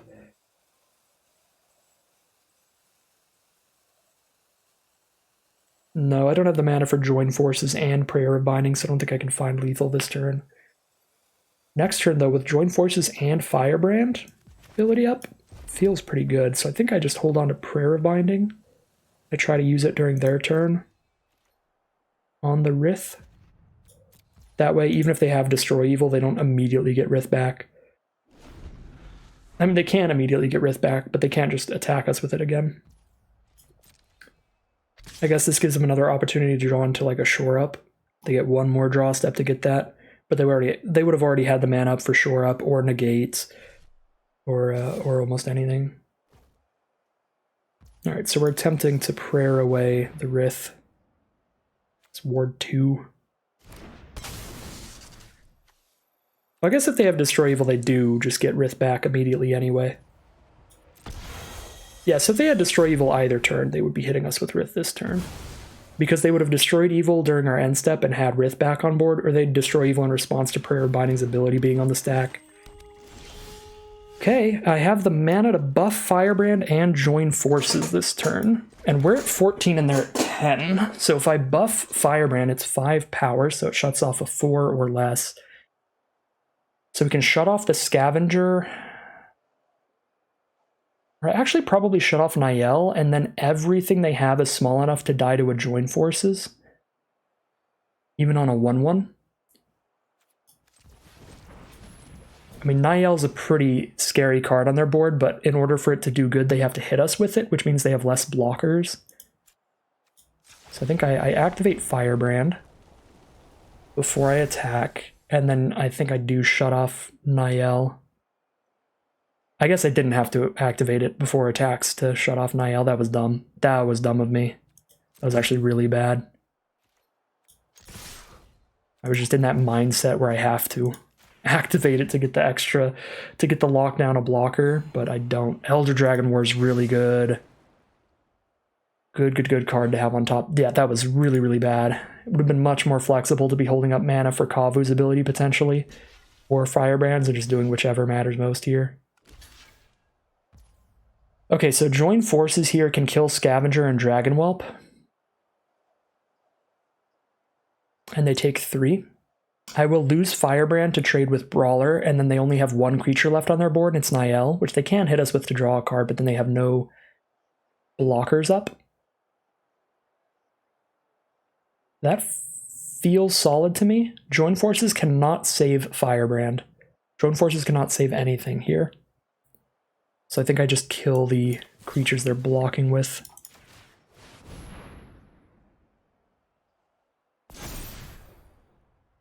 And they've got Dragon Whelp's ability as an instant. Yep. So all that trades off. They're down to 7. And we've got a Flowstone Kavu that can hit for 4. An Elder Dragon War that hits for 2. If they don't play a blocker, we can lethal them, because we can hit for 5 and then cast an Elder Dragon War. Even if they do play a blocker, I feel pretty nice with an extra menace creature to play next turn, plus an Elder Dragon War coming up. We're scared of what they can draw into, but they don't hit something pretty good here. I think our odds are still pretty solid.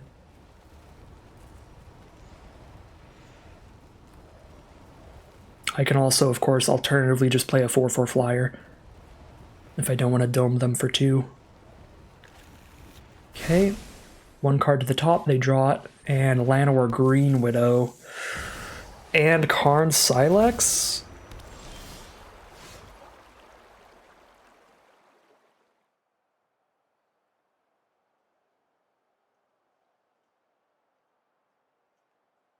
That is not good for me. Because Karn Silex can destroy all 3s. Could also destroy all 4s, which kills the Prayer of Binding and gets them a Rith back. I need to find a way to try to get them to 2 life here, and then just Elder Dragon War them. And I feel like if I just play another Kavu, they're just going to blow up all 3s, or they're going to hit with Niall then blow up 4 or less. So I don't think I can play another Kavu. I think I have to just attack with this one, hit as hard as it can, hit for 4, put them to 3 life, and just hope here. Like, if I attack with this one, they're just going to kill it, but I guess there's no reason not to. Right, because it's got Trample. This one's not blocking anything, and it's just going to die to this Silex. So we just attack both here. They're probably killing the one, but maybe it gets in, and then we just win. Okay, it does not get in. Double buff Kavu.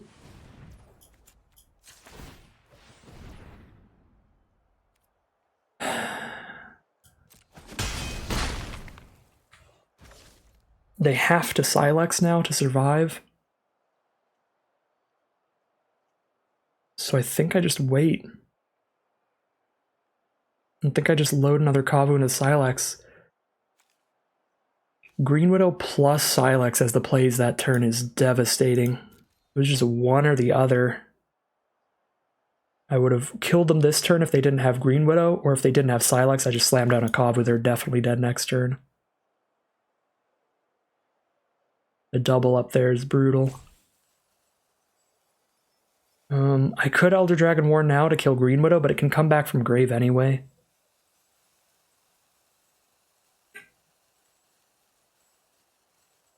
Lets me draw more cards next turn, but then they blow it up with Karn Silex anyway.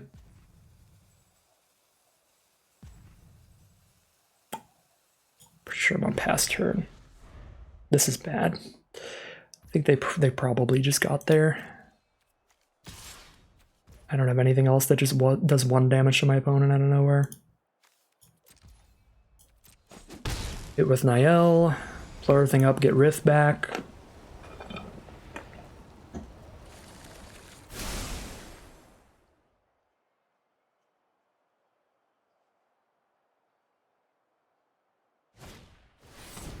Oh my god.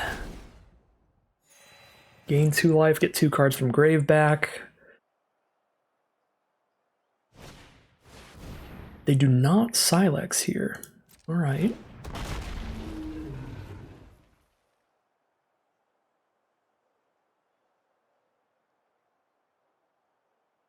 Well, I mean, Kavu's not going to get in, but...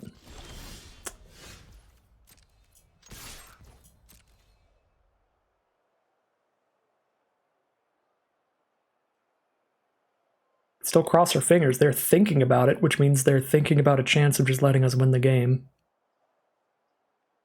So, no matter what happens here, we got close, which is nice against Rith, especially when they can double Rith as soon as they Silex again. Yeah, that's to be expected.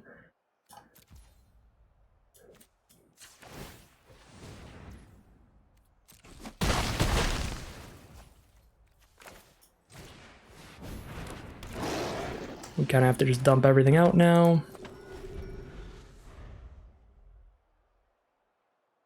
Get got by Silex. If they want to keep Niall, they can just Silex on 3, but honestly, I just think post-combat Silex for 4 just puts the game on lock for our opponents. If we had like 1 Lightning Strike in our sealed pool, that would have been beautiful, because then we could be on the top deck Lightning Strike plan. Fortunately, we do not. And they're hitting us with both, which means they're definitely Silexing. So, you know, go for it.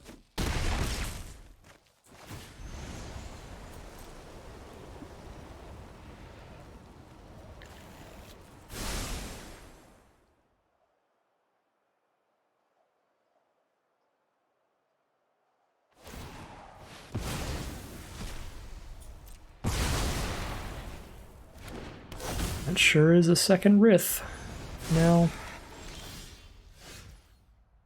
I mean, that's a draw, but we're dead to the brawler now. Yep, dead on board either way. Brutal game. I am surprised how close we got there. We were like 1 good card away at all points in those last several turns from just killing our opponent. So that feels awful, but Rith is just... The Rith was just the stone cold nuts, and then having Niall into Green Widow plus Silex there. There's so many turns where it was like if our opponent had 1 less card or if we had 1 more card, like we'd find the kill there, but devastatingly powerful deck from our opponent. Incredibly nice sealed pool from them. Incredibly nice sealed deck build. Just gonna be happy I got close in that match. I think just getting that close was impressive. Brutal to end that off like that. We're 6-2 now, which means this last game is the final boss, no matter what. So, super rough to lose a really close one like that there. Because who knows if we even get a chance to get a close game in the final round. We could always draw terribly and mold a 5. Stuff like that happens all the time. Fingers crossed, hope for the best here. Final boss coming up. Here we are in the final game, and as I said, you're not always going to get a fair game. We have to mold a 6. Luckily, it looks like we get to keep the mold to 6. It's not great, though, because we have one threat to play, and it's 2 1-1s, so we have to draw well this game. I don't think I can mulligan this down to 5. I think I just get rid of Citizen's Arrest, because I have to draw specifically a Plains for that one. But yeah, we've had solid luck in our draws every other round, so this may be where we have to kind of pay the arena tax here and get some looser draws. Herbalist is a great start to our draws here, though. But this was, I think, the first time we had to mulligan, so pretty great luck overall here. And I hit the third land, so still feels pretty good. Good shot here. We're also on the play, which is definitely great. Another Herbalist is good. We need more threats. Play this Mountain, and we'll take up the shield during their turn. Don't love my opponent's colors here. White and black, those are pretty aggressive colors, which means they might not just die. Barricade will probably destroy Evil on that. I think I play Reinforcements first so that I get more damage in. And then I will destroy that Evil. Put as much pressure on my opponent as I can because I've got a Prayer of Binding for more removal. So we'll scry a land to the top if there is one. There is, but that's a mountain. Don't have any double white cards in hand anymore, and I did scry one to the bottom, so we're not that likely to hit another double white. How many are in the deck? There's a Citizen's Rest and a Heroic Charge, and that's it. Yeah, there's only one double white card in the deck, because the other one's on the bottom, so we can actually keep the mountain, that's fine. Not quite as good as the Plains, because then we can't Herbalist and take up the shield, but I don't think it's worth dumping a land on the bottom because we have Prayer of Binding coming up. That feels a little too sketchy to me. Eerie Soul Tender? I think I just jam into that and I don't even take up the shield. I just let it trade to their Herbalist and play another one. And then pass turn. But I guess I could exile it so they don't get anything back from grave, but not like necessary. I don't want a Faith Bonder here. I trade into Herbalist, take 2. They're down to 12. Play the Herbalist and pass. I could actually have held that land in hand. There is a good discard spell in the format. The Mind Rot is actually a pretty decent win rate in Sealed, so people do tend to play the Mind Rot in Sealed. Target player discards too. And that would be brutal here. I almost definitely should have kept the land. That was loose. If I lose this game to Mind Rot, that's on me.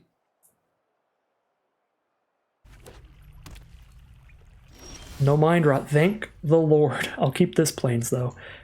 No plays at all, so Herbalist, put in some work maybe? Alright, get that land out of here.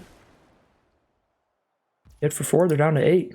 Got the Prayer Binding for whatever giant creature they play to block with if it's too big to take up the shield on.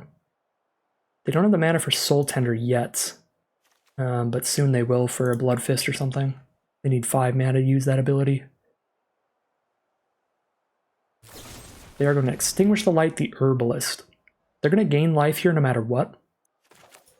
Weirdly enough, I kind of want to take up the shield here just to keep this on board, so I still have 5 power on board. It's not excellent, but I don't think we're winning this game with 2 power on board from this point on.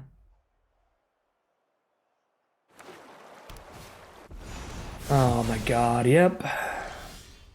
The Wrath Effect will do that. We might just be out of it. 3 for 1 Wrath Effect.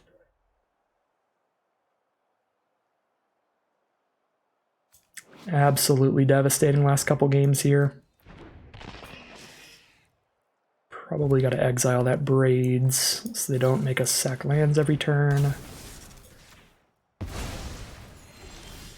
Destroy Evil. Sure, that's fine. The game isn't over if we draw well, but our opponent is in the better position with an Eerie Soul Tender and Grave and Mirror's Outrider as the play. If I blow up Outrider, they can bring it back with Soul Tender, but still probably have to blow up Outrider. I'll do it now so I can cast whatever I draw into.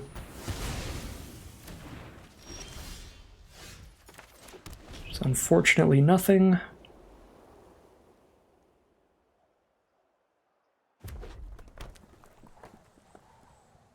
Opponent might be down to just Soul Tender now.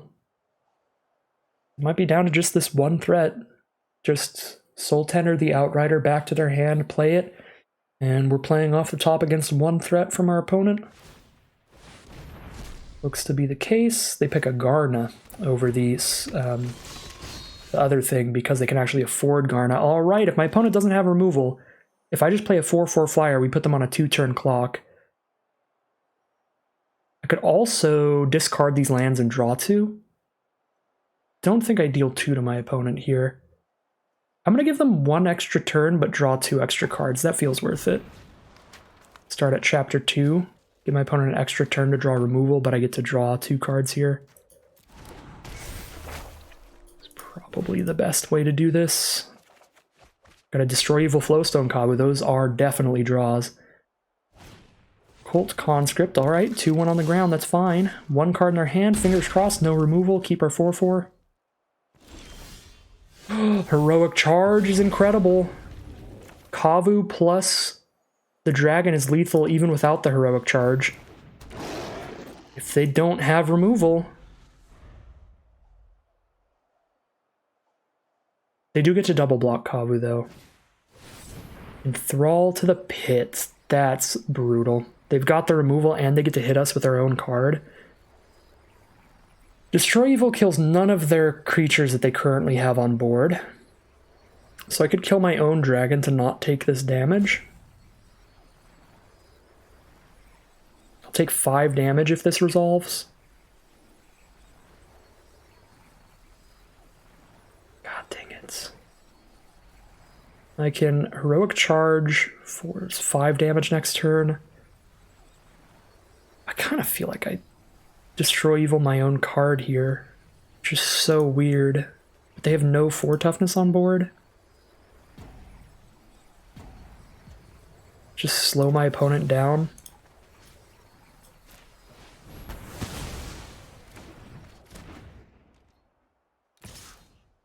Okay, send in the Cult Conscript and the Garna. We'll take 6. Opponent is on a 2-turn clock against this Menace card.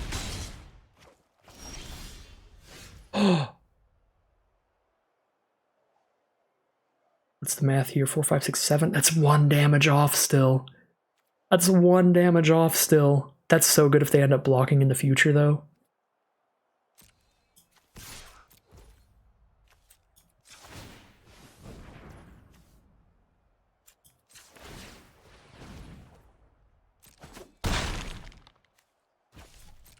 Oh, my fingers are so crossed.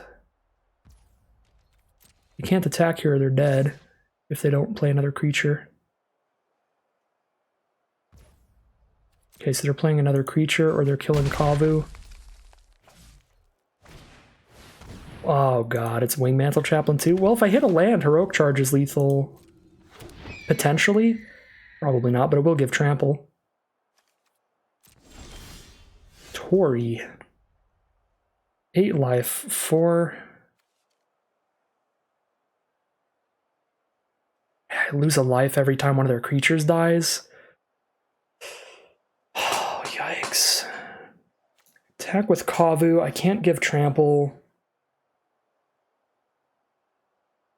They block with Chaplain and a 1/1. I take 2 damage from those creatures dying, and then I just die. If I play Tori, I have a Trampler that I can give extra power and first strike to next turn, so I think I just play Tori and pass. That also gives Kavu trample? Yeah. Trample attacks next turn.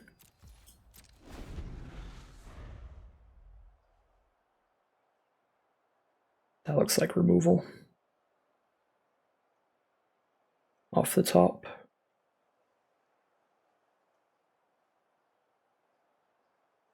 Is that removal off the top? Is the question. If it is, we're pretty dead. Bone Splinters, the bird into Tori. Or just extinguish the light Tori.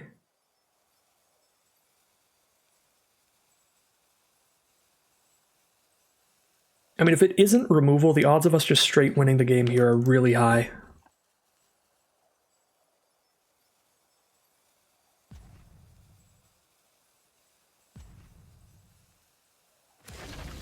Okay, land. Pass turn. Looks like it's not removal. I didn't hit a land here though, so I can't charge plus Bellow. I gotta cross my fingers this attack works out for me. They are both trampling. If it was removal, they would have just killed Tori and killed me that turn, so we don't have to worry about instant speed removal to kill me here. I can add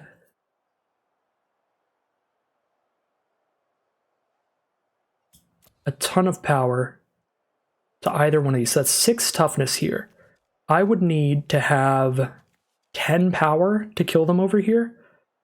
I can bellow and double pump. That's 8 power. So bellow not going on Kavu. Over here, that's 2 toughness, 3 power. If I bellow alone, that's enough to kill them. That's 6 power against 2 toughness. That's exact lethal if I bellow here and they have nothing. They could have a combat trick here, but they definitely don't have just instant speed removal spell. They have a combat trick that doesn't quite kill them. Heroic charge, what does that do? I heroic charge for double white and 2 more. Both of these have +2. Then I can buff Kavu once. That would make Kavu 6 power, right? Because 2 extra power from charge, 1 extra power from Kavu's ability, which isn't enough to trample over at all. And then the Tori would be 5 power against 2 toughness, which is 3, which doesn't kill them. So the only line that I have is to attempt to Furious Bellow the Tori and just hope it happens. That is the only lethal line. No trick, no interaction. No interaction, exact lethal. Another incredibly close game to end it off. What a run through the Arena Open Day 1 event here. 7-2, playing as many games as we possibly could. Playing a little bit of an off-the-wall strategy here. Normally you're going to see a lot of slower, grindier, value-based sealed pools in this format, especially with a lot of domain. But we opened up 2 dual lands in the whole sealed pool. Not a lot of great late games, so we were like, you know what? Tons of good white removal, good white tricks, and a couple good red rares of Firebrand and Elder Dragon War. Let's just Boros some people out of the game, hard aggro it up, and it worked out for us in the end with a 7-2 run. Pretty happy with how I built this deck overall, pretty happy with the event. Obviously, it was a ton of fun. I think I played pretty well overall. It's possible in the matchup against the Mythic Rare 5/5 Dragon that I misplayed somewhere early in the game where I could have found an extra point or 2 of damage, because we did have our opponents down to 3 life at one point with a card in hand to do 2 damage to them. So in that matchup, had we found 1 extra damage earlier in the game, it would have won the game. So a minor misplay, a minorly